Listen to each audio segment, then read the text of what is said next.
ஆதியாகமம் 48வது அதிகாரம் 13 முதல் 17 வரைக்கும் நான் வாசிக்கிறேன். ஆதியாகமம் 48வது அதிகாரம் 13 முதல் 17 வரைக்கும் நான் வாசிக்கிறேன்.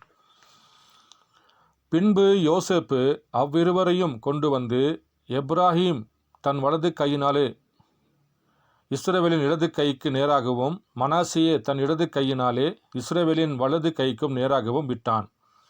அப்பொழுது இஸ்ரவேல் மனமறிய தன் வலது கையை நீட்டி இளவனாகிய எப்ராஹிமினுடைய தலையின் மேலும் மனசே மூத்தவனாய் இருந்தும் தன் இடது கை மனசேனுடைய தலையின் மேலும் வைத்தான். அவன் யோசேப்பை ஆசீர்வதித்து, என் பிதாக்களாகிய ஆபிரகாமும் ஈசாக்கும் வழிபட்டு வணங்கிய தேவனும் நான் பிறந்த நாள் முதல் இந்நாள் வரைக்கும் என்னை ஆதரித்து வந்த தேவனும் எல்லா தீமைக்கும் நீங்களாக்கி என்னை மீட்ட தூதனுமானவர் இந்த பிள்ளைகளையும் ஆஸ்வதிப்பாராக. என் பேரும் என் பிதாக்களாகிய ஆபிரகாம் ஈசாக்கு என்பவர்களுடைய பேரும் இவர்களுக்கு இடப்பட கடவது. பூமியில் இவர்கள் மிகுதியாய் பெருக கடவார்கள் என்றான். தகப்பன் தன் வலது கையை எப்ராஹிமுடைய தலையின் மேல் வைத்ததை யோசேப்பு கண்டு அது தனக்கு பிரியமில்லாதபடியால் எப்ராஹிமுடைய தலையின் மேல் இருந்த தன் தகப்பனுடைய கையை மனாசேனுடைய தலையின் மேல் வைக்கும்படி எடுத்து, என் தகப்பனே, அப்படியல்ல, இவன் மூத்தவன், இவனுடைய தலையின் மேல் உம்முடைய வலது கையை வைக்க வேண்டும் என்றான். அவன் தகப்பனோ தடுத்து, அது எனக்கு தெரியும் என் மகனே, எனக்கு தெரியும். இவன் ஒரு ஜனக்கூட்டமாவான், இவனும் பெருகுவான். இவனுடைய தம்பியோ இவனிலும் அதிகமாய் பெருகுவான். அவனுடைய சந்ததியார் திரளான ஜனங்களாக இருப்பார்கள் என்றான். இவ்விதமாக அவன் அன்றைக்கு தினம் அவர்களை ஆசீர்வதித்து, தேவன் உன்னை எப்ராஹிமை போலவும் மனாசேயை போலவும் ஆக்குவாராக என்று இஸ்ரவேலர் உன்னை முன்னிட்டு வாழ்த்துவார்கள் என்று சொல்லி எப்ராஹிமை மனாசேக்கு முன்னே வைத்தான். ஆமீன். கர்த்தருடைய பரிசுத்த நாமத்திற்கு மகிமை உண்டாவதாக. நம்முடைய வெளியேறப்பெற்ற பிரணாம் குடும்பத்திலே வாழ்ந்து கொண்டிருக்கின்ற வெளியேறப்பெற்ற முத்துக்களை வைரங்களையும் தனிப்பட்ட நபர்களையும் கர்த்தத்தாமே எலையும் பிரணாம் இந்த காலை நேரத்திலே இந்த ராபோஜன பந்தியிலே அவர் நம்மளை அதிகமாக ஆஸ்வதிக்கின்றார். சென்ற வாரத்தில் 5 வாரங்களாக 5 பதிவாக ஆட்டுக்குட்டியானவர் யார் என்பதை பற்றி காண கர்த்தர் கிருபை செய்தார். சென்றைய வாரத்திலே யோசேப்பு எப்படியாக சாபனாத் பனேகாவாக முத்திரை உடைப்பதற்காக புறஜாதியை திருமணம் பண்ணிக்கொள்வதற்காக அந்த சபையிலே அந்த ராஜாக்கள் முன்பாக அவன் கண்டு கொண்ட அந்த தரிசனத்துக்கு எகிப்து தேசத்திலே எந்த விதமான அதிகாரியும் எந்த விதமான மந்திரவாதியும் அந்த வார்த்தைகளை அந்த தரிசனங்களை 7 கதிர்கள் பற்றியும் 7 பசுக்களை பற்றியும் சொல்வதற்கு யாருக்குமே தகுதி இல்லாத பொழுது யோசேப்பை அவர்கள் சவரம் பண்ண வைத்து ஆடைகளை மாற்ற வைத்து முடிவெட்ட வைத்து யூதர்கள் அணைய வேண்டிய அங்கேயே அவர்கள் கலற்றி வைத்து விட்டு புறஜாதி அடைய வேண்டிய ஆடைகளை போட்டுட்டு வந்து யாரும் வியாக்கானம் தராத அந்த 7 கதிர்கள் 7 பசுக்களை பற்றி பேசுகின்ற பொழுது பார்ப்பிரன சாபனாத் பனேகா என சொல்லக்கூடிய ஒரு புதிய நாமத்தை கொடுத்து இந்த யோசேப்பு அவர் எங்காவது வெளியே செல்கின்ற பொழுது எக்காலம் ஊதுகின்ற பொழுது யாராக இருந்தாலும் நீங்கள் அவரிடத்திலே மண்டியிட்டு முழங்கால் படியிட்டு வணங்க வேண்டும் என்றும் யோசேப்போட அனுமதி இல்லாமல் கையும் காலும் மாட்டக்கூடாது என்று சொல்லக்கூடிய அந்த வார்த்தையை தேவன் நம்முடைய நாட்களிலே அவர் எப்படியாக ஆட்டுக்குட்டியானவராக பரலோகத்தில் எல்லோரும் நின்று கொண்டு யோவானும் அழுது கொண்டிருக்கின்ற பொழுது மூப்பரங்க நின்று கொண்டு, யோவான் அழுகாதே, இதோ யூத கோத்திர சிங்கம் ஒருவர் வரப்போகின்றார். இந்த முத்திரை உடைப்பதற்கு எந்த பரலோகத்தின் பரிசுத்தவான்களுக்கும் பூமியில் இருக்கிற நல்லவனுக்கும் பூமியின் கீழ் வாழுகிற யாருக்கும் அனுமதி இல்லை என்று பரலோகத்தில் ஒரு சத்தம் எழுகின்ற பொழுது யோவான் அழுகின்ற பொழுது அந்த இடத்துல தேவன் ஆட்டுக்குட்டியானாக வருகின்ற பொழுது எல்லோருமே ஆச்சரியப்பட்டு இதற்கு முன்பாக இவர் பார்த்ததே இல்லை என்று சொல்லி யோசேப்பு நாட்களிலே யோசேப்பு அந்த அரண்மனைக்குள்ள அந்த சபைக்குள்ள வருகின்ற பொழுது எத்தனை பேர் ஆச்சரியப்பட்டு பார்த்திருப்பார்கள். ஒரு சிறைச்சாலை மகனையா கூட்டு வந்திருக்கிறார்கள், ஒரு அடிமைத்தனமாய் இருந்தவனையா கூட்டு வந்தார் என்று எப்படியாக யோசேப்பு அவர்கள் ஆச்சரியத்தோடு பார்த்தார். அதே போல பார்ப்பீர் என்றால் சிங்கத்தை அழைக்கின்ற பொழுது சிங்கம் வராமல் ரத்தம் துவைக்கப்பட்டு 2000 ஆண்டுகளுக்கு முன்பல்ல உலக தோற்றத்துக்கு முன்பாக அடிக்கப்பட்ட ஆட்டுக்குட்டி உள்ள வருகின்ற பொழுது பரலோகமே அமைதாய் என்று வேதம் போதிக்கிறது. இவர் எப்படியாக இவர் இங்கே உள்ள வர முடியும், இவர் யார் என்று பரலோகமே எதிர்பார்த்து கொண்டிருக்கின்ற பொழுது அவர் முத்திரையை உடைக்கின்ற பொழுது, எடுக்கின்ற பொழுது நீங்கள் பார்ப்பீர் என்றால் பரலோகமே அவர் தொழுது கொண்டது. எப்படியாக தேவன் இந்த கடைசி நாட்களிலே ஒரு யோசேப்போட அடையாளத்தை இயேசு கிறிஸ்துவுக்காக வைக்கின்ற பொழுது இன்றைக்கு அது பிரண்ணமாக எப்படி நிறைவேற்றப்பட்டது என்பதை பற்றியும் சென்ற வாரத்தில் நாம் பார்க்க கர்த்தர் உதவி செய்தார். நிச்சயமாக ஆட்டுக்குட்டியானவர் யார் என்பது செய்தி கண்டிப்பாக உங்கள் உள்ளத்திலே ஆழத்தில் அந்த செய்தி பகிர்ந்திருக்கும் என்று நான் விசுவாசிக்கிறேன். ஏனென்றால் அது கர்த்தருடைய வார்த்தை. உரைக்கப்பட்ட வார்த்தையிலிருந்து அவர் பேசின வார்த்தையை தான் எடுத்து காண்பித்தேன். நிச்சயமாக அந்த வார்த்தை உங்களுக்குள்ளே உயிர்ப்பிக்கப்பட்டிருக்கும். எங்கு சென்றாலுமே யாரு கேட்டாலுமே ஆட்டுக்குட்டான் யார் என்று கேட்கின்ற பொழுது அவர் 2000 ஆண்டுகளுக்கு முன்பாக அடிக்கப்பட்ட இயேசு கிறிஸ்து அல்ல.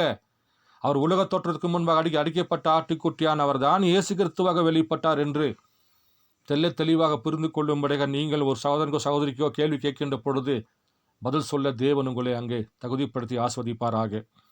இன்றைக்கு நாம் வாசிக்கப்பட்ட இந்த வேத பகுதியின் பிரகாரம் நீங்கள் பார்ப்பீர் என்றால் நாம் இன்றைக்கு எப்படியாக மெசியா யார் என்று கண்டு கொண்டோம், ஆட்டுக்குட்டியானவர் யார் என்று கண்டு கொண்டோம், இன்றைக்கு வெளிப்பட்ட இயேசு யார் என்பதை கண்டு கொண்டோம், இன்றைக்கு வெளிப்பட்ட ஏலேயம் யார் என்பதை கண்டு கொண்டோம், இன்றைக்கு வெளிப்பட்ட பசுத்த ஆவியானவர் யார் என்றும் இப்படிப்பட்ட அநேக விதமான பரலோகத்தின் பொக்கிஷம் நாம் கண்டு கொண்டோம்.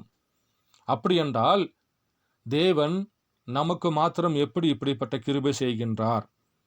நாம வாசிக்கிற இந்த வேதாகமத்தை தானே நாம வாசிக்கின்ற உரைக்கப்பட்ட வார்த்தை உலகத்தில் இருக்கிற அநேக ஜனங்களும் என்டெம் சர்ச்சைக்காரர்கள் வாசித்துக் கொண்டிருக்கின்றார்கள். அப்படி இருக்கின்ற பொழுது நம்முடைய கண்கள் காணுவதே ஏன் அவர்கள் கண்கள் காண முடியவில்லை? நம்முடைய இருதயம் விசுவாசிப்பதே ஏன் அவர்களால் விசுவாசிக்க முடியவில்லை? நம்முடைய காதுகள் திறந்து கர்த்தருடைய வார்த்தை கேட்கிற அந்த வார்த்தைகள் ஏன் அவர்களுடைய காதுகளை திறக்கவில்லை? பார்ப்பிரண்டால் யோசேப்பின் நாட்களிலே யாக்கோபினிடத்தில் தன் 2 குமாரனை அழைத்து கொண்டு வருகின்ற பொழுது அங்கே தாங்க இந்த புறஜாதிக்கென்று தேவன் ஒரு ஆசீர்வாதத்தை யாக்கோபின் மூலியமாக தேவன் ஒரு அடையாளப்படுத்தி வைத்திருக்கின்றார். உதாரணமாக நீங்கள் பார்ப்பீர் என்றால் பழைய ஏற்பாடு நாட்களிலே மூத்த மகனுக்கு தான் எல்லாமே உரிமை உண்டு. ஒரு தகப்பனோட சொத்து உரிமை பழைய ஏற்பாடு நாட்களில் இங்கே யாருக்கு என்று பார்ப்பீர் என்றால் மூத்த மகனுக்கு தான் சேஷ்ட புத்திர பாகத்தை வழங்க முடியும். சொத்து உரிமைகளை மூத்த மகனுக்கு தான் முதலாவது சேரும் என்று வேதம் போதிக்கிறது. அப்படி இருக்கின்ற பொழுது யாக்கோபின் நாட்களிலே யோசேப்பின் இடத்துல வருகின்ற பொழுது மாத்திரம் தேவன் ஆசீர்வாதங்களை யாக்கோபுடைய கையை தேவன் மாற்றி வைத்து யோசேப்பு தன் தகப்பனத்தை கேட்கின்ற பொழுது நான் ஒன்றும் செய்யல மகனே, தேவன் தான் கையை மாற்றி வைத்தார், நான் ஒன்றும் மாற்ற வைக்கவில்லை. அப்போ யோசேப்பு அங்கே ஒரு தீர்க்கதரிசியாக இருக்கின்ற பொழுது தன்னுடைய வலது கையில் இருக்கக்கூடியவனை யாக்கோபுடைய இடது கையிலும் தன்னுடைய இடது கையில் இருக்கிறவனை யாக்கோபுடைய வலது கையில் வைக்கின்ற பொழுது அவன் ஒரு தீர்க்கதரிசியாக இருந்து மூத்த மகனை தான் அவர் வலது கையில் கொண்டு போய் வைக்கின்றார், யாக்கோபுடைய வலது கையிலே. ஆனால் தேவன் அங்கே கையை மாற்றி வைக்கின்றார். ஏன் அப்படி அங்கே மாற்றப்பட்டது? இத்தனை ஆண்டு காலமாக எல்லா சபைகளிலுமே இதை பற்றி யாருமே பேசியிருப்பார் என்று எனக்கு தெரியவில்லை. ஆனால் தேவன் மறைவான மன்னாவை பொக்கிஷங்களை தன்னுடைய பிள்ளைகளுக்கு மாத்திரமே, முன்குறிக்கப்பட்ட பிள்ளைகளுக்கு மாத்திரமே ஏன் தேவன் அந்த கையை மாற்றி வைத்தார், எப்படிப்பட்ட ஒரு நிகழ்ச்சி நடந்தது என்பதை பற்றி தன்னுடைய பாகத்துக்கு மாத்திரமே தேவன் தன்னை வெளிப்படுத்தி காண்பிக்கின்றார். இன்றைக்கு ஒரு குடும்பத்திலே ஒரு கணவன் மனைவி ஜீவிக்கின்ற பொழுது பக்கத்து வீட்டுக்காரனை காட்டிலும் தன் கணவனை பற்றி தன் மனைவிக்கு எப்படி நன்றாக தெரியுமோ அதே போல கணவன் மனைவிக்குள்ள உறவை அப்பா தம்பிட்டியோ குடும்பத்தில் பகிர்ந்து கொள்ள முடியாது. பாருங்கள், எப்படியாக ஒரு குடும்பத்தின் வாழ்க்கையை தேவன் எப்படி இன்றைக்கு வலியுறுத்தி அதே போல பார்ப்பீர் என்றால் இந்த மணவாளோட ரகசியம் யாருக்கு தான் வெளிப்படுத்த முடியும்? மணவாட்டிக்கு மாத்திரம்தான். அதனால் தான் வெளிப்படுத்தல் புஸ்தகம் 19 அதிகாரத்திலே மணவாளுடைய தொடையிலே எழுதப்பட்ட நாமம், அந்த தொடையில் எழுதப்பட்ட நாமம் யார் பார்க்க முடியும்? அப்பா அம்மா பார்க்க முடியுமா? இல்லை அண்ணன் தம்பிகள் பார்க்க முடியுமா? பக்கத்து வீட்டுக்கார் பார்க்க முடியுமா? மனைவி மாத்திரமே உரிமை உண்டு என்று வேதம் போதிக்கிறது. பாருங்கள், அப்போ மணவாட்டிக்கு மாத்திரமே தேவன் தன்னுடைய நாமத்தை மறைவான மன்னாவை புசிக்கத்தக்கதாக தேவன் தருகிற தேவனாக இருக்கின்றார். அப்படியாக நீங்கள் பார்ப்பீர் என்றால் பழைய ஏற்பாடு காலத்திலே மூத்த மகனுக்குத்தான் சேஷ்ட புத்திர பாகம் என்று வேதம் போதிக்கிறது. நான் உங்களுக்கு வாசிக்கிறேன். 49வது அதாவது ஆதியாகமம் 49வது அதிகாரம் 3வது வசனத்தை வாசிக்கிறேன். யாக்கோபுடைய முதல் பிறந்த மகன் தான் ரூபன். அப்போ அந்த ரூபனை யாக்கோபு என்ன சொல்கிறான் என்பதை பற்றி பார்க்கலாம். 3வது வசனம் நான் 1 வாசிக்கிறேன், 1 முதல் 3 வரைக்கும் வாசிக்கிறேன்.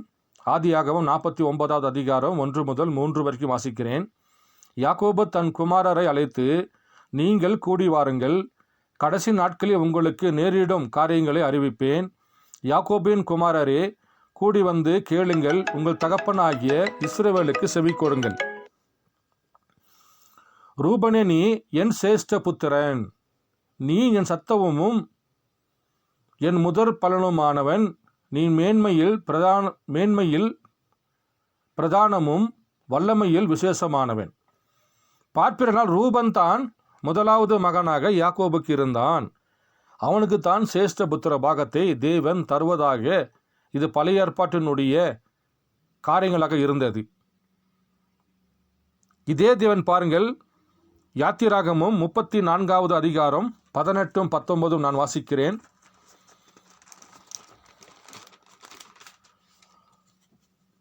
யாத்திராகமும் 34வது அதிகாரம்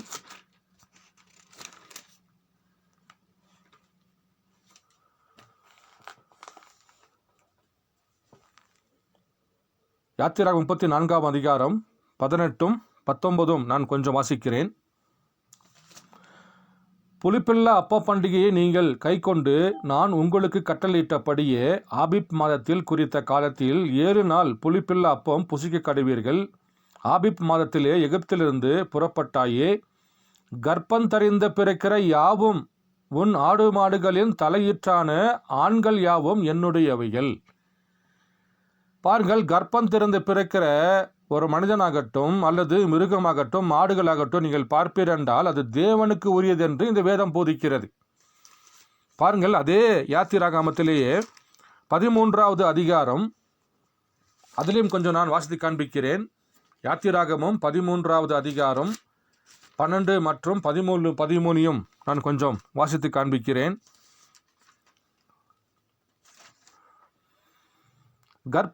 கர்ப்பம் திறந்த பிறக்கும் அனைத்தையும் உனக்கு இருக்கும் மிருக ஜீவன்களின் தலையீற்றனத்தையும் கர்த்தருக்கு ஒப்புக் கொடுப்பாயாக. அவைகளில் உள்ள ஆண்கள் கர்த்தருடையவைகள். பார்ப்பிரென்றால் தேவன் ஒரு பூமியில பிறக்கிற மனிதன் பிறக்கின்ற பொழுது அந்த பிறக்கிற மனிதனுக்கு நாம் கர்த்தருக்கு தான் ஒப்புக் கொடுக்க வேண்டும். நீங்கள் ஆசாரிகளை பார்க்கலாம், லேவியருடைய சாப்டர் நீங்கள் வாசித்திருக்கலாம். அதே போல நீங்கள் சாமுவேலை பார்க்கலாம், சிம்சோனை நீங்கள் பார்க்கலாம். முதல் பிறந்த குழந்தை என்ன செய்வார்கள்? அவர் கொண்டு போய் ஆலயத்தில் விட்டு விடுவார்கள். போக்காடை போல கொண்டு போய் விட்டு விடுவார்கள். ஏற்கனவே போக்காடை செய்தி நான் தந்திருக்கின்றேன். அவர்கள் அந்த ஆலயத்துக்குள்ளே தான் வாழ வேண்டும். கர்த்தருக்கென்று முதல் குழந்தையை தேவனுக்கென்று ஒப்பு கொடுத்து விட வேண்டும் என்று தான் பழைய ஏற்பாட்டிலே நமக்கு நியாயப்பிரமாணத்தில் போதிக்கப்படுகிறது. அப்படியாக தேவன் பழைய ஏற்பாடு நாட்களிலே முதலாவது பிறந்த அந்த குழந்தையை அது தேவனுடைய குழந்தை என்று நியாயப்பிரமாணங்கள் நமக்கு போதிக்கிறது. அதே போல நீங்கள் பார்ப்பீரென்றால் யாக்கோபு நாட்கள் நீங்கள் பார்க்கலாம். ஈசாக்கு 2 குமாரனை பெற்றெடுக்கின்ற பொழுது ஈசாக்கோட ஆசீர்வாதம் யாருக்கு இருந்தது? ஏசாக்கு மாத்திரம்தான் இருந்தது. அப்போ ஈசாக்கு என்ன பண்றானா, ஏசாவை அழைக்கின்றார். ஏசாவே, நீ வேட்டைக்கு போயிட்டு வா, நான் உன்னை இன்னைக்கு ஆசீர்வதிக்க போறேன் என்று சொல்லி ஈசாக்கு ஏசாவை ஆசீர்வதிப்பதற்காக அழைக்கின்றார். அதையும் நான் கொஞ்சம் வாசிக்கிறேன். ஆதியாகமம் 25வது அதிகாரம் 29 முதல் 34 வரைக்கும் நான் வாசிக்கின்றேன். ஆதியாகமம் 25ஆம் அதிகாரம் 29 முதல் 34 வரைக்கும். ஒரு நாள் ஏசா வெளியிலிருந்து களைத்து வந்தபோது யாக்கோபு கூழ் சமைத்து கொண்டிருந்தான். அப்பொழுது ஏசா யாக்கோபை நோக்கி,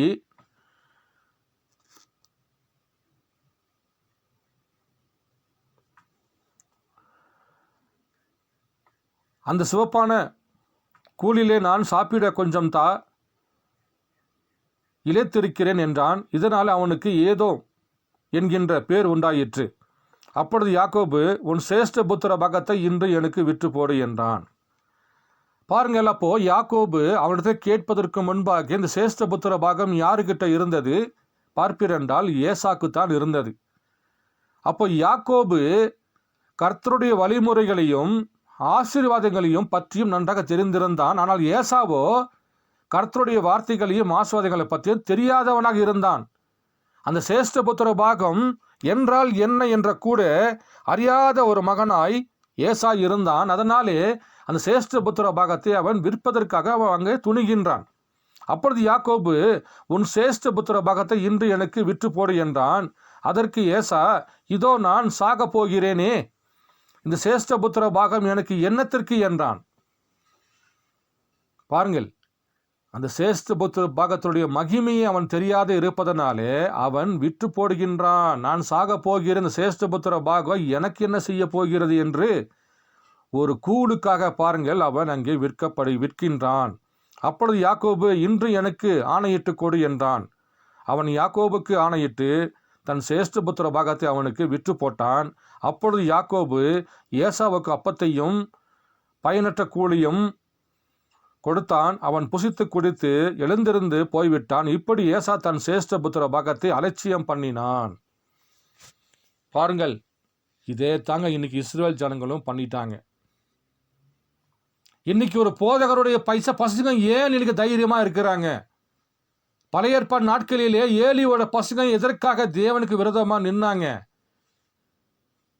ஏனென்றால் என்னுடைய அப்பா ஒரு போதகராக இருக்கின்றார், அதனால் நான் என்ன வேணா செய்வேன் என்ற ஒரு எண்ணங்கள். ஏனென்றால் எங்கள் அப்பா ஒரு ஜனங்களுக்கு போதிக்கப்படுகின்ற ஒரு ஆசனாக இருக்கின்றார், அதனால் அவர்களுக்கு பார்ப்பீர் என்றால் பயம் இல்லாமல் போய்விட்டது. இதே தான் பிரண்ணாம் கூடத்தை நாம் பார்க்கலாம். எல்லா இடத்திலும் நீங்கள் பார்ப்பீர் என்றால் பைபிளே பாருங்கள், தீர்க்கதரிசியோட பசங்களை தேவன் யாருமே சூஸ் பண்ணவில்லை. எல்லா காலத்திலும் பார்ப்பீர் என்றால் ராஜாக்களுடைய பசங்களாகட்டும், தீர்க்கதரிசியோடைய பசங்களாகட்டும், அல்லது நியாயாதிபதி பசங்களாகட்டும், எல்லாருமே தரதரம் பிடிச்சவனுங்க. எல்லாமே எப்படி இருப்பாங்க? தேவனுக்கு விரோதமாக தான் நிற்பாங்க. ஆனால் தேவன் ஒருவனை தெரிந்து கொள்கின்ற பொழுதுதான் அவன் அங்கே பரிசுத்தமாக்கப்படுகின்றான். இது அரசியல் பண்ணுவதற்காக தேவன் கொடுக்கப்பட்ட கட்டளை அல்ல. அப்பாக்கு அப்புறம் மகன், மகனுக்கு அப்புறம் அவன், அவனுக்கு அப்புறம் அவன் என்று ஒரு குடும்பமாக அரசியல் பண்ணுகின்ற ஒரு சபை போதகம் இது இல்லை என்று வேதம் போதிக்கிறது. தேவன் ஒவ்வொரு காலத்திலும் யார் யாரை தெரிந்து கொள்ள வேண்டும் என்று தேவன் முன்குறிக்கிறாரோ அந்த பிள்ளைகளுக்கு மாத்திரமே தேவன் தன்னை அவர்களுக்குள் ஊற்றி வார்த்தை வெளிப்படுத்தி காண்பிக்கின்றார். மோசை பற்றி எல்லாத்துக்குமே தெரியும். ஆனால் மோசையுடைய மகன் என்ன ஆனார் என்று தெரியாது. மோசைக்கு 2 மகன். ஆனால் சில பேரெல்லாம் என்று வாதாடுகின்ற பொழுது மோசைக்கு ஒரு மகன் சொல்வார்கள். வேதாந்தத்தில் எடுத்து நான் பேசுகின்ற பொழுது அப்புறமா அவர்கள் ஏற்றுக்கொள்வார்கள். அதே போல் ஆபிரகாமுக்கு 2 மனைவி என்று சொல்வார்கள். 3வது மனைவினா யார் நம்ப மாட்டாங்க. ஆனால் வேதத்தில் எடுத்து காமிச்சதுக்கு அப்புறம் தான் அப்படிங்களா பிரதர் சொல்லுவார்கள். அப்போ நீங்கள் பார்ப்பீர் என்றால் ஏலியோட பசங்களும் சரியில்லை. அதே போல் மோசையோட பையனை தேவன் எங்கேயுமே மோசையை போல ஒரு தீர்க்கதரிசியாக அல்லது ஒரு மெய்ப்பராக தேவன் அங்கே எங்கேயுமே தெரிந்து கொள்ளவில்லை. அதே போல நோவாவை தேவன் தெரிந்து கொண்டார். நோவாவோட பசங்களை தேவன் கொண்டு போய் எங்கேயுமே நிற்க வைக்கவில்லை. பாருங்கள், தேவன் அந்த நேரத்துக்கு யாரை தெரிந்து கொள்கிறோமோ அது தேவனுடைய சாய்ஸாக இருக்கிறது தவிர குடும்பத்தோடு சேர்ந்து கொண்டு பரம்பரையாக ஒரு ஊழியம் என்பது வேதாகமத்தில் இல்லவே இல்லை. ஆனால் இன்றைக்கு பார்ப்பீர் என்றால் அது அரசியலை போல சபையில் கொண்டு வைத்து இன்றைக்கு 2 கொம்பு உள்ள ஆட்டுக்குட்டியாக நின்று கொண்டு பேசுகின்ற போல் சர்பத்தை போல பேசிக்கொண்டிருக்கின்றது. ஜனங்கள் வேதத்தை வாசிப்பதில்லை. பாருங்கள், அப்போ இன்றைக்கு தேவன் பழைய ஏற்பாடின் நாட்களில் கொடுக்கப்பட்ட ஆசீர்வாதம் மூத்த மகனுக்கு தான், இளைய மகனுக்கு அல்ல. சேஷ்டபுத்திர பாகத்தை யாக்கோபு அறிந்திருந்தான். அது எப்படிப்பட்ட மகிமையான ஒரு ஸ்தானம் என்பதை அவன் புரிந்திருந்தான். பிறகு என்ன செய்கின்றார்? ஈசாக்கு ஏசாவை அழைக்கின்றார். 27வது அதிகாரம், ஆதியாகமம் 27ஆம் அதிகாரம் 1 முதல் நான் கொஞ்சம் வாசிக்கிறேன். ஈசாக்கு முதிர் வயதானினால் அவன் கண்கள் இருளடைந்து பார்வையற்று போன போது அவன் தன் மூத்த குமாரனாக ஏசாவை அழைத்து, என் மகனே என்றான். அவன் இதோ இருக்கிறேன் என்றான். அப்பொழுது அவன், நான் முதிர் வயதானேன், என் மரணம் இந்நாளில் என்று அறியேன். ஆகையால் நீ உன் ஆயுதங்களாகிய உன் அம்பார துணியையும் உன் வில்லையும் எடுத்துக்கொண்டு வனத்துக்கு போய் எனக்கு வேட்டையாடி அதை எனக்கும் பிரியமாக இருக்கிற ருசியுள்ள பதார்த்தங்களாக சமைத்து நான் புசிக்கவும் நான் மரணமடையும் முன்னே என் ஆத்துமா உன்னை ஆசிர்வதிக்கவும் என்னிடத்தில் கொண்டு வா என்றான். பாருங்கள், அப்போ இந்த ஆசீர்வாதம் யாருக்குத்தான் செலுகின்றது? மூத்த மகனும் செலுகின்றது. ஈசாக்கு ஏசாவை தான் கூப்பிட்டார், யாக்கோபையும் கூப்பிடல. அப்போ ஏசாவை மாத்திரம் கூப்பிட்டுட்டு நான் எப்போ போவேன் எனக்கு தெரியாதப்பா, என் நாட்கள் எல்லாம் ரொம்ப கம்மியாயிட்டு, கண்கள் வேற சரியா பார்க்க முடியல, அதனாலே நான் சாவதற்கு முன்பாக நான் உன்னை ஆசீர்வதிக்க வேண்டும். நீ சென்று வேட்டையாடி கொண்டு வந்து அது எனக்கு ருசியாக சமைத்து கொடு, அப்பொழுது உன்னை நான் ஆஸ்வதிப்பேன் என்று சொல்லுகின்ற பொழுது அங்கே ரெபெக்காள் இதை கேட்டுக்கொண்டிருக்கின்றாள். பாருங்கள், யாக்கோபு அம்மாவோட பிள்ளை, ஏசாவோ அப்பாவோட பிள்ளையாக இருந்தார் என்று வேதம் போதிக்கிறது. யாக்கோபு தன் அம்மாவுடைய முந்தானை பிடிச்சிக்கிட்டு சுற்றிட்டே கிடப்பாராம், அம்மா பின்னாடியே போயிட்டு இருப்பாராம். பாருங்கள், அப்போ இந்த ரெபெக்காள் அந்த விஷயத்தை கேட்டவனை பாருங்கள், அங்கே யாக்கோபுக்கு இந்த சேஷ்ட புத்திர பாகம்னா என்ன, அதை நீ இழந்து போகக்கூடாது, அதை எப்படி நீ பெற்றுக்கொள்ள வேண்டும் என்று அவனை எத்தனாக மாற்றுகின்றது. அதற்கு முன்பாகவே யாக்கோபு சேஷ்ட புத்திர பாகம் என்ன என்பதை அறிந்து கொண்டிருப்பதனால தான் ஏசக்கிட்ட ஒரு சான்ஸ் கிடைக்கின்ற பொழுது அதை கூழ விற்றுக்கொண்டு சேஷ்ட புத்திர பாகத்தை அவன் வாங்கிக் கொள்கின்றான். அவன் எத்தனாக இருந்தால் கூட, அவன் தாய் தகப்பனை ஏமாற்றி கொடுத்த, அவன் மாமனாரை ஏமாற்றி கூட இருந்தால் கூட பாருங்கள், அவன் சென்ற அடைய வேண்டிய இலக்கை அவன் அறிந்திருந்தான். வேதம் போதிக்கிறது, யாக்கோபு தேவனிடத்திலும் மனிதனிடத்திலும் போராடி எத்தன் என்ற பேரு இஸ்ரவேல் எனக்கூடிய தேவனின் குமாரன், அதாவது ராஜகுமாரன் என்ற கூடிய பேரை அவன் வாங்கி கொண்டான். ஏனென்றால் அவன் சேஷ்ட புத்திர பாகத்தை உடைய ரகசியத்தை பெற்றுக் கொண்டிருந்தான். அது எப்படிப்பட்ட மகிமையானது என்பதை பற்றி அவன் அதை புரிந்திருந்தான். ஆனால் ஏசாவோ அதை அறியாதவனாய் உலகத்தாரை போல, நான் தான் சாக போறேன், எனக்கு சேஷ்ட புத்திர பாகம் என்ன செய்ய போகிறது எனக்கு என்று சொல்லி பார்கள், அதை அவன் தள்ளிவிட பார்த்தான், தள்ளியும் விட்டு விட்டான். ஆனால் யாக்கோபோ அதை எப்படி பெற்றுக்கொள்ள வேண்டும் என்று தன் தாயினோட உபதேசத்தின் மூலியமாக தன் முயற்சியால பாருங்கள் அதை அவன் பெற்றுக்கொள்கின்றான். பாருங்கள், அதையும் நான் உங்களுக்கு வாசிக்கின்றேன். அதே 12-13 வாசிக்கிறேன். ஆதியாகமம் 27வது அதிகாரத்திலே, ஒருவேளை என் தகப்பன் என்னை தடவி பார்ப்பார், அப்பொழுது நான் அவருக்கு எத்தனாய் காணப்பட்டு என் மேல் ஆசிரியத்தை அல்ல சாபத்தை வர பண்ணி கொள்வேனே என்றான். அப்போ ரெபெக்காள் சொல்கிறாங்க, யாக்கோபு நான் இந்த மாதிரி சொல்கிறேன், நீ என்ன பண்ணுற, ஒரு ஆடை வெட்டிட்டு வா, உன் கையில் யாக்கோபு போல கையில் இருக்கிற முடியை போல நீ அந்த தோலை எடுத்து கட்டிக்கோ, அந்த ஆசிரியத்தை நீ இப்போ வாங்கி சொல்லுகின்ற போட, அம்மா அவர் என்னை கண்டுபிடித்து விட்டால் என்னை எத்தனை சொல்வார், அதோ மாத்திரமில்லை எனக்கு சாபத்தை கொடுத்து விடுவார் என்று யாக்கோபு பயப்படுகின்றான். அதற்கு அவள் தாய், என் மகனே, உன் மேல் வரும் சாபம் என் மேல் வரட்டும், என் சொல் மாத்திரம் கேட்டு போய் அவைகளை என்னிடத்தில் கொண்டு வா என்றாள். அவன் போய் அவைகளை பிடித்து தன் தாயினிடத்தில் கொண்டு வந்தான். அவனுடைய தாய் அவனுக்கு தகப்பனுக்கும் பிரியமானபடி ருசியுள்ள பதார்த்தங்களை சமைத்தாள். பாருங்கள், அங்கே ஏமாற்றுகின்ற பொழுது அவன் சாபம் விட்டுருவான்னு சொல்லிட்டு யாக்கோபு பயப்படுகின்றார். ஆனால் ரெபெக்காளோ அந்த சாபம் என் மேலே வரட்டும், ஆனால் நீ சேஷ்ட புத்திர பாகத்தை இழந்தராதே. ஏனென்றால் ரெபெக்காள் தேவன் யார் என்பதையும் தேவனுடைய வழிமுறைகள் என்ன என்பதையும் ரெபெக்காள் அறிந்திருந்தாள். ஏசாவோ அவன் ஈசாக்குடைய மகனாக இருந்தால் கூட தேவன் தாயின் கருவிலே இருக்கின்ற பொழுது ஏசாவை நான் வெறுத்து விட்டேன் என்று தேவன் சொல்லிவிட்டார். யாக்கோபை நான் செய்ய சொல்லுகின்ற பொழுது நீங்கள் பார்ப்பீரென்றால் அப்ப என்ன செய்ய வேண்டும்? யாக்கோபு கண்டிப்பாக அதை பெற்றுத்தான் ஆக வேண்டும். ரெபெக்காள் உதவி செஞ்சாலும் உதவி செய்யாமல் போனால் கூட வேத வார்த்தை நிறைவேற்றப்பட வேண்டும் என்றால் யாக்கோபு அதை பெற்றுக்கொண்டு தான் ஆக வேண்டும். இல்லை என்றால் வேத வார்த்தை பொய்யாய்விடுமே. இப்ப யாக்கோபு மாத்திரம் ஏசாவை ஏமாத்தாம இருந்திருந்தார்னா சேஷ்ட புத்திர பாகம் ஏசாக்கு போயிருச்சுனாக்கா வேத வார்த்தை பொய்யா இருக்குமே. தாயின் கருவுக்குள்ளே 2 பேரும் பூமியின் சுவாசத்தை பெற்றுக்கொள்வதற்கு முன்பாக தாயினுடைய கருவுக்குள்ளே இருக்கின்ற பொழுது தேவன் ஏசா வெறுத்தார் என்று வேதம் போதிக்கிறது. அப்போ அந்த இடத்துல வேத வார்த்தை நிறைவேற்ற வேண்டும் என்றால் அங்கே ரெபெக்காள் யாக்கோபுக்கு உதவி செய்ய வேண்டும்.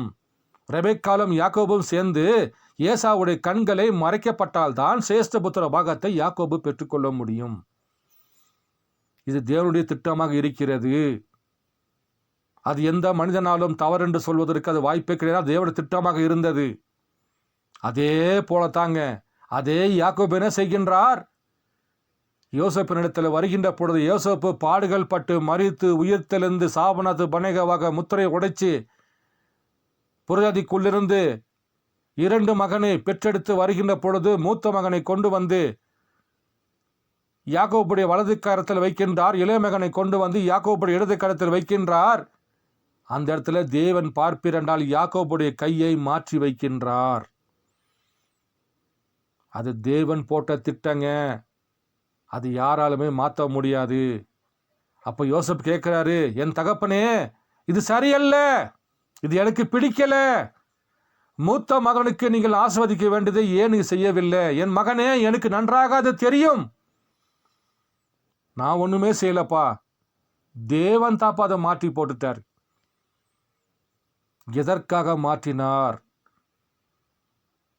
ஏன் தேவன் வலது கை இடது கையாக மாற்றி இடது கையை வலது கையாக ஏன் மாற்றினார்? ஒரு தீர்க்கதரிசி நின்று கொண்டிருந்த யோசேப்பு அங்கே நின்று கொண்டு அது தவறு, என் தகப்பனே அப்படி பின்னால் சொல்கின்ற பொழுது எனக்கு தெரியும் மகனே, நான் செய்யவில்லை, அது தேவன் தான் செய்தார் என்று வேதம் போதிக்கிறது. அப்படி என்றால் அங்க நடந்த நிகழ்ச்சி என்ன? தேவன் ஏன் சேஷ்டபுத்திர பாகத்தை இளைய மகனுக்கு கொடுத்தார்? அது எந்த காலத்துக்கு அது கொடுக்கப்பட்ட ஆசீர்வாதம்? அது யாரும் மூலியமாக பெற்றுக்கொள்ள வேண்டிய ஆசீர்வாதமாக இருக்கிறது. அதே போல இன்றைக்கும் சாபனாத்து பனேகாவாக இயேசு கிறிஸ்து மரித்து உயிர் தெழுகிற வரைக்கும் ஆசீர்வாதம் அப்படியே வைக்கப்பட்டிருந்தது.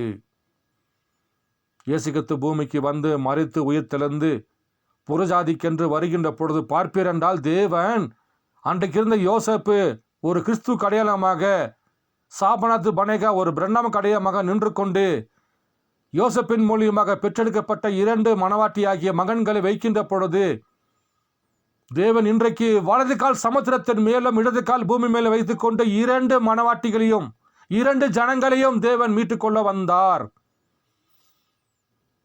போவாஸ் என்ன பண்ணாரு? போவாசு ரூத்தை திருமணம் பண்ண வேண்டும் என்றால் நகோமியை மீட்டுக்கொள்ள வேண்டும். நகோமி யாருக்கு அடையாளங்க? யூதருக்கு அடையாளம் என்று வேதம் போதிக்கிறது. ரூத்து யாருக்குங்க அடையாளம்? ரூத்து மணவாட்டிக்கு அடையாளம் என்று வேதம் போதிக்கிறது. நகோமி யூதனுக்கு அடையாளம் என்று வேதம் போதிக்கிறது. போவாசு கிறிஸ்துவாக நின்று கொண்டிருந்தார். பாருங்கள், அப்போ யோசேப்பு தன் மனைவியை திருமணம் பண்ணுகின்ற பொழுது யாருங்க மீட்டுக்கொள்ள வேண்டும்? தன் குடும்பத்தாரை மீட்டுக்கொள்ள வேண்டும். அதனால் தாங்க யாக்கோபை வரவழைத்தான். எங்கே? தான் இருக்கிற எகிப்து தேசத்துக்கு யாக்கோபை வரவழைத்தான். என் குடும்பங்களை சகோதரர் எல்லோரும் என்னிடத்தில் நீங்கள் வாருங்கள், நான் உங்களை பாதுகாத்துக் கொள்கின்றேன். எந்த பஞ்சம் வந்தாலும் எந்த கஷ்டம் வந்தாலும் உங்களுக்கு நான் இருக்கின்றேன் என்று சொல்லி பாருங்கள். தன்னோடு சேர்த்து கொண்டு எகிப்து தேசத்திலே பாருங்கள் அவர்களுக்கென்று ஒரு இடத்தை ஆயத்தப்படுத்தி பார்வோன் மன்னன் கொடுத்தான். யோசேப்பை நீ கூட்டிட்டு வா, எல்லாத்தையும் வர சொல்லு, நாங்கள் நம்பலாம் சேர்ந்து அவர்களை பார்த்துக்கலாம் என்று பாருங்கள். அன்னைக்கு பஞ்சம் பஞ்சத்தோடு வாழ்ந்து கொண்டிருக்கின்ற யாக்கோபின் மூலியமாக பிறக்கப்பட்ட ஒவ்வொரு குமாரரை பாருங்கள், யோசேப்பு தான் அடைக்கலமாக இருந்தான். யோசேப்பு அங்கன்றைக்கு ஒரு செழிப்பின் குமாரனாக 7 ஆண்டுகள் பஞ்சம் வந்த போதிலே பார்ப்பீரென்றால் எல்லா தேசத்தில் பஞ்சம் இருக்கின்ற பொழுது யோசேப்பு இருக்கிறதுல பஞ்சம் இல்லாமல் அவர்கள் புசித்து இருந்தார்கள் என்று வேதம் போதிக்கிறது. பஞ்சம் என்பது எகிப்துக்குள்ள இல்லவில்லை என்று வேதம் போதிக்கிறது. அதுக்கு யார் காரணம்? செழிப்பின் மகன் அங்கே இருந்தான். யோசேப்பு அங்கே இருந்தார். சாபனாத்து பனேகாவாக இருந்தார். அதே போல இன்றைக்கு வார்த்தையின் பஞ்சம் உலகமெல்லாம் இன்றைக்கு கட்டுக்கதைகள் மூலியமாக சபை ஸ்தாபன கோட்பாடுகள் மூலியமாக இருக்கின்ற பொழுது நமக்கென்று ஒரு யோசேப்பு வெளிப்பட்டார். வானத்திலும் பூமியிலும் பூமியின் கீழும் யாருமே முத்திரை உடைக்க கூடாது இருக்கின்ற பொழுது அந்த இடத்துல பாருங்கள் தேவன் ஒரு யோசேப்பு அங்கு அனுப்பினார். சாபனாத்து பனேகாவாக இயேசுக்குத்தான் மரித்து உயிர்த்தெழுந்து புறஜாதிக்கு வருகின்ற பொழுது பாருங்கள் அவர் சாபனாத்து பனேகாவாக பிரண்ணாமாக வருகின்ற பொழுது பாருங்கள் அவர் நமக்கு ஒரு யோசேப்பாக, ஒரு செழிப்பின் குமாரனாக சபை ஸ்தாபனங்களை உடைத்து போட்டு தேவனுக்கென்று வார்த்தையின் மூலியமாக ஜனங்களை ஆயத்தப்படுத்தி கொள்ள வந்திருந்தார். எல்லா சபை ஸ்தாபனம் உடைத்து போட்டு தேவன் தன் வார்த்தையை வெளிப்படுத்துகின்ற பொழுது மரணத்தில் இருந்த பிள்ளைகளுக்கு யோசப்பாகிய பிரண்ணாமின் மூலியமாக ஜீவனுக்கு வழி ஆயத்தப்படுத்தினார்.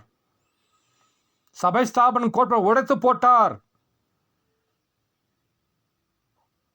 சபையுடைய வழிமுறைகளை தேவன் மாற்றி அமைத்தார். ஒவ்வொரு சபைக்கால விடுபட்ட அந்த முனைகளை திரும்ப அழித்து மனவாட்டிக்கு தேவன் வெளிப்பாடை கொடுத்து அந்த மரணம் என சொல்லக்கூடிய சபை ஸ்தாபனத்துக்குள்ளிருந்து வெளியே அழைத்து வந்து ஜீவன் தருகிற ஒரு செழிப்பின் குமாரனாக பாருங்கள், அவர் பூமியில் நடமாடக்கூடிய மனிதனாக ஏழையுமாக நின்று கொண்டிருந்தார். அப்படி என்றால் யாக்கோபுடைய கையை மாற்றி வச்சாரே, அந்த ஆசீர்வாதம் யாருக்கு இன்று? இன்னைக்கு ஏன் தேவன் நம்மளை காண வைத்திருக்கின்றார்? அக்னி ஸ்தம்பத்தை ஏன் விசுவாசிக்க வைத்திருக்கின்றார்? நாம படிக்கிற செய்தி தானே இன்னைக்கு என்டம் சர்ச்சில் எல்லாரும் படிக்கின்றார்கள். எல்லா கிறிஸ்துவர்களும் இன்றைக்கு சபைக்கு சென்று கொண்டு இயேசு கிறிஸ்து வருவார் என்று காத்து கொண்டிருக்கின்ற பொழுது நாம மாத்திரம் எப்படி அவர் வந்துட்டார் என்று சொல்லி அந்த நாமத்தை சொல்லி ரூபத்தை சொல்லி நாம எப்படிங்க அவர் விசுவாசிக்கின்றோம்? அது என்ன காரணம்? தேவன் நம்மளை எங்கு ஆஸ்வதித்தார்? தேவன் ஏன் யாக்கோபுடைய கையை மாற்றி போட்டினார் என்பதை பற்றி நான் ஒரு செய்தியிலிருந்து வாசிக்கிறேன். இது ரொம்ப உங்களுக்கு அருமையான செய்தி. கண்டிப்பாக இந்த வார்த்தை உங்களுக்கு பிரயோஜனமாக இருக்கும். ஏனால் இத்தனை ஆண்டுகளாக ஏன் யாக்கோபுடைய கையை தேவன் மாற்றினார் என்பதை பற்றி அநேக சபை ஸ்தாபனங்கள் கண்டு கொள்ளாத ஒரு மன்னாவை தேவன் தந்திருக்கின்றார். நான் உங்களுக்கு வாசிக்கின்றேன். இயேசு கிறிஸ்துவை பற்றி வெளிப்படுத்தல் புஸ்தகம் 1வது பாகம், the revelation of Jesus Christ part 1. வருடம் நீங்கள் பார்ப்பீர் என்றால் 1960 ஆண்டு 12வது மாதம் 4ஆம் தேதி காலையில் கொடுக்கப்பட்ட செய்தியில் 337வது பேரா முதல் நான் உங்களுக்கு கொஞ்சம் வாசிக்கிறேன். ஆனால் இப்பொழுது என்ன சம்பவித்தது? அது எவ்வளவு மகிமையாக இருந்தது என்பதை கவனியுங்கள். யோசேப்பு புறஜாதியிலிருந்து தனக்கு ஒரு பெண்ணை விவாகம் செய்து கொண்ட பிறகு எப்ராஹிம், மனாசே என்ற 2 மைந்தர்கள் அவனுக்கு பிறந்தார்கள். பாருங்கள், யோசேப்பு எங்க திருமணம் பண்ணாரு? சொந்த ஜனங்கள் அல்ல, புறஜாதிக்குள்ள திருமணம் பண்ணுகின்றார். அப்படி புறஜாதிக்குள்ள திருமணம் பண்ணுகின்ற பொழுது 2 குமாரரை பெற்றெடுக்கின்றார். இயேசு கிறிஸ்துவுக்கு யூதனுக்குள்ள மணவாட்டி இல்லை என்று வேதம் போதிக்கிறது. அவர்கள் மணவாளனை வெறுத்து தள்ளி பரபாசை ஏற்றுக்கொண்டார்கள். தேவன் செய்கின்றார், மரித்து உயிர்த்தெழுந்த பிறகு எங்கே வருகின்றார்? புறஜாதிக்கு வருகின்றார். எதற்காக? தனக்கென்று ஒரு மணவாட்டியை தெரிந்து கொள்வதற்காக. தேவனுக்கு வெறும் தேவனுடைய குமாரன் மாற்றத்தான் உள்ளனர். தேவனுக்கு பேர குழந்தைகள் அல்ல. பேர குழந்தை என்றாலே அது இனச்சேர்க்கையாக மாறிவிடும் என்று வேதம் போதிக்கிறது. அவருக்கு வெறும் குமாரத்தி மாத்திரம்தான், பேர குழந்தைகள் அல்ல. இன்னைக்கு ஒரு பிறந்த குழந்தையாக இருந்தால் கூட அது தேவனுக்கு குமாரன். 120 வயசுக்குள்ள ஒரு வயதான ஒரு அம்மாவோ ஒரு தகப்பனோ இருந்தால் கூட அவர்களும் அந்த குழந்தையை போல அவர்களும் பார்கள், அவருக்கென்று ஒரு குமாரர் தான். பாருங்கள், நான் மேலும் வாசிக்கிறேன். யாக்கோபின் அந்திம காலத்தில் நடந்ததை கவனியுங்கள். அவன் எப்ராஹிம், மனாசே ஆகியோரை ஆசீர்வதிக்க இருந்தபோது யோசேப்பு மூத்த மகனாகிய மனாசையை தந்தையின் வலது கரத்துக்கு நேராகவும் எப்ராஹிமை தன் தந்தையின் இடது கைக்கு நேராக வைத்தான். ஏனெனில் மூத்தவன் வலது கரத்தின் ஆசீர்வாதத்தை பெற வேண்டும் என்று விரும்பினான். ஏனென்றால் யோசேப்பு ஒரு தீர்க்கதரிசி என்று வேதம் போதிக்கிறது. அவர் ஒரு இயேசுக்கு அடையாளம் என்று வேதம் போதிக்கிறது. அப்ப என்ன செய்கின்றால், பழைய ஏற்பாட்டினுடைய ஆசீர்வாதத்தை தன் மூத்த மகன் சேஷ்ட புத்திர பாகத்தை பெற்றுக்கொள்ள வேண்டும் என்று தன்னுடைய தகப்பன் ஆகிய தீர்க்கதரிசியாக யாக்கோபினிடத்தில் கொண்டு போய் வைக்கின்றார். மூத்த மகனை வலது கையினாலையும் இளைய மகனை இடது கையினால் வைத்து, தீர்க்கதரிசியாகிய யாக்கோபை, என் தகப்பனே, என்னுடைய குமாரரை நீங்கள் ஆசீர்வதிக்க வேண்டும் என்று நான் விரும்பி சொல்கின்ற பொழுது கொண்டு போய் நிப்பாட்டுகின்றார். அங்கு என்ன நடந்தது? பாருங்கள், ஆனால் யாக்கோபு ஜெபம் பண்ணுகையில் யாக்கோபின் கைகள் மாறின. பாருங்கள், ஜெபம் பண்ணுகின்ற பொழுது யாக்கோபுடைய கை மாறுகிறது. யாக்கோபு அதை மாற்றவில்லை, தேவன் தான் கையை மாற்றுகின்றார்.